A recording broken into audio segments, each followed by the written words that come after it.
On a quiet night in Gilead, the starlight seemed to illuminate secrets that few dared to share.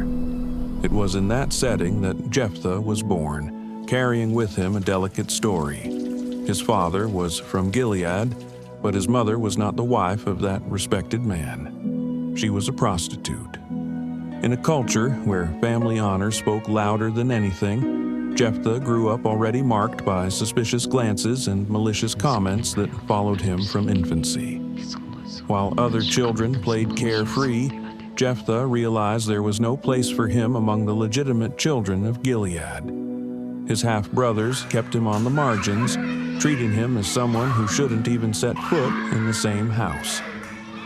Day after day, that hostility built up like a storm about to break, until, inevitably, they expelled him, arguing that he had no right to anything, neither to a home nor to the family name, much less to any inheritance. But what no one expected was that Jephthah's departure from Gilead would be only the beginning of a surprising path. Even carrying the pain of rejection, he would eventually rise and become an important figure.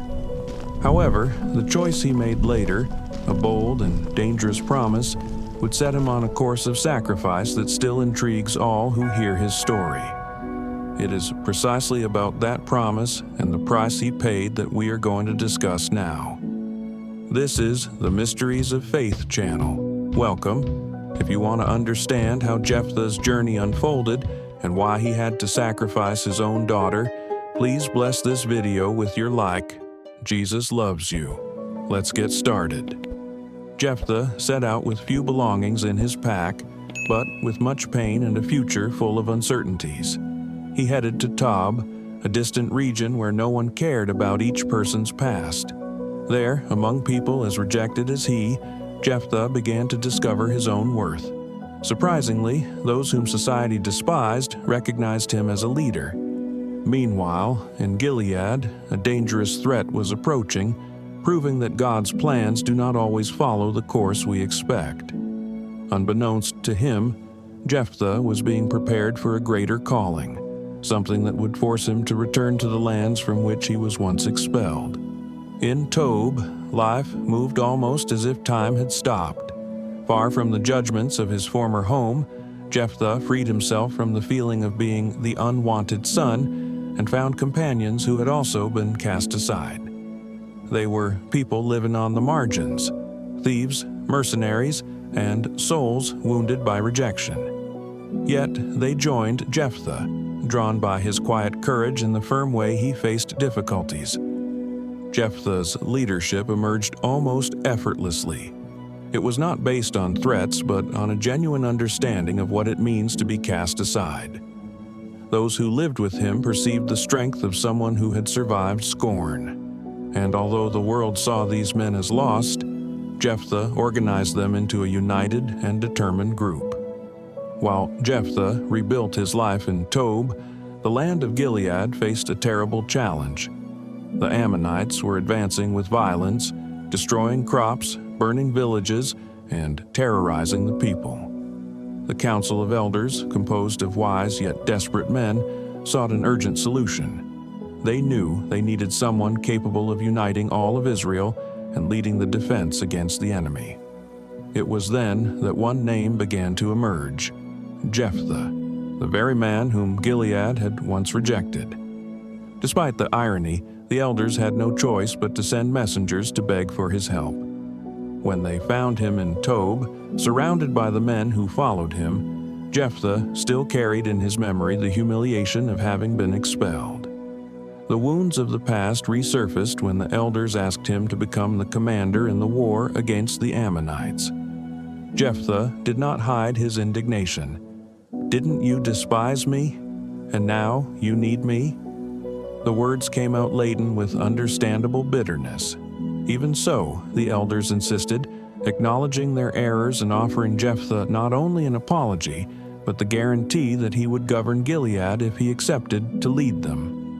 Jephthah knew that this was a unique chance to change his future, but he also understood that the responsibility was great. Returning to Gilead under very different circumstances, Jephthah was not welcomed with applause. Many still saw him as the bastard son, but now he had the authority granted by the elders. Instead of heading immediately into battle, he sought a path of negotiation, sending messengers to the king of the Ammonites. With intelligence, he explained that Israel had taken those lands from the Amorites under divine guidance long before, and not from the Ammonites. In other words, there was no reason for the king to claim rights over the region. However, the Ammonite ruler ignored the plea for a truce. He wanted to conquer Gilead, not hear justifications. The refusal was clear. There would be no peace, only war. Faced with this, Jephthah understood that if words were not enough, it was time to fight. And thus began a decisive stage for the man who was once rejected, but who now would rise to protect the people who had once expelled him. On the eve of battle, Jephthah withdrew from everything and everyone. Although he had fought before, he felt that this was different, as he carried the fate of all Gilead on his shoulders. Amid these thoughts, he performed an act of faith that would mark his life forever. He promised the Lord that if he granted victory over the Ammonites, the first person to come out of his house to greet him would be offered as a sacrifice. With a heart full of determination, Jephthah gathered his troops and advanced against the enemy. The fight was tough, but it seemed that God himself was fighting alongside Israel. The Ammonites, confident in their numerical advantage, were taken aback by the courage of an army that, above all, had divine strength on its side. In the end, the victory was complete, and the threat hanging over Gilead was vanquished. However, even with the people celebrating and singing praises, Jephthah carried a weight that only he knew. Upon returning home, every step grew tenser. He feared what he might see upon opening the gate. When he finally arrived, the first face that appeared was not that of a servant or an animal, but that of his only daughter, radiating happiness. She ran to meet him, not realizing that she carried with her the fulfillment of her father's vow. In that moment, Jephthah's heart broke. The man who had just saved an entire nation collapsed to the ground, overcome by his own promise. Through tears, he explained to his daughter what he had sworn to the Lord. Surprisingly, she did not rebel. With extraordinary calm, she accepted the fate outlined by her father's words and asked only for 2 months to spend time away with her friends, lamenting the life she would never live. Thus, through the mountains, Jephthah's daughter spent her final days, mourning not only her interrupted youth but also the pain she saw in her father's eyes. And, upon her return, she demonstrated the same courage as Jephthah on the battlefield, fulfilling the vow that would cost them both so dearly. This story, though filled with victory and honor, points to the high price that a simple vow can demand. When Jephthah knelt on the eve of war, he could not have imagined the consequences of his words, but the faith and duty he felt toward God led him to keep his promise, and that decision forever marked his path, leaving a profound lesson on commitment, sacrifice, and the importance of weighing every word before the Lord. After the sacrifice, silence enveloped Gilead like a mourning that no one could ignore. The victory over the Ammonites was assured, but the people's joy was replaced by deep sorrow. Jephthah had fulfilled his promise, but that memory weighed on his heart like a constant shadow. It wasn't long before another challenge arose. The tribe of Ephraim, famous for its pride, crossed the Jordan to confront Jephthah. They felt excluded from the battle against the Ammonites and accused him of not having sought their help. They even threatened to burn his house. With steady calm, Jephthah recalled that when Gilead needed him, no one from Ephraim had appeared. Now, after everything, they had come only to claim the laurels of victory. Tensions flared, and before long a painful conflict erupted among brothers, with more bloodshed.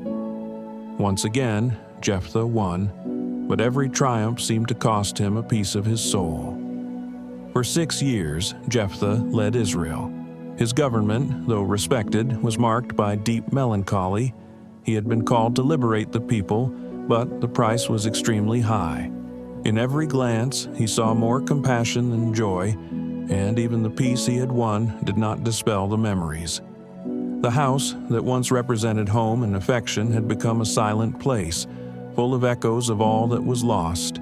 Yet Jephthah fulfilled his role as judge with honesty and strength.